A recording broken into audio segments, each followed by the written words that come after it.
سوال دریافت فرمایا ہے کہ جسمانی اعضاء کی ڈونیشن کیسی ہے زندگی میں بھی اور وفات کے بعد۔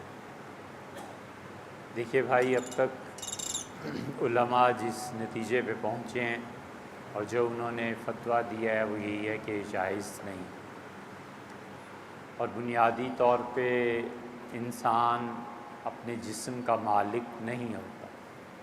اس جسم میں جتنی قطع و برید کا حکم اللہ نے ارشاد فرمایا ہے بس وہی جائز ہے، جہاں اللہ نے روک دیا ہے وہ منع۔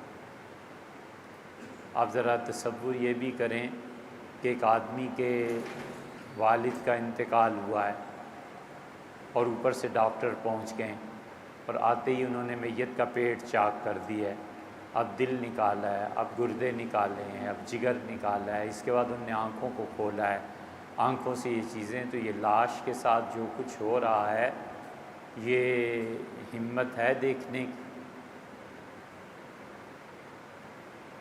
یہ تو اس قوم نے شروع کر رکھا ہے جنہیں کوئی پرواہ نہیں ہے، اور رشتہ داری اور تعلق اور محبت کے ایسے احساسات نہیں ہیں جو احساسات ہمارے ہاں ہوتے ہیں، اور پھر شریعت بھی ان احساسات کی تائید کرتی ہے۔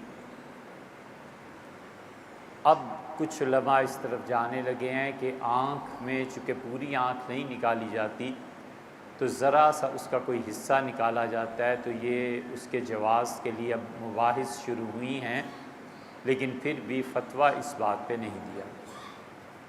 زندگی میں اور موت کے، زندگی میں کیسے ڈونیٹ کر دے گا؟ مرنا ہے تو خودکشی کی قسم ہو گئی۔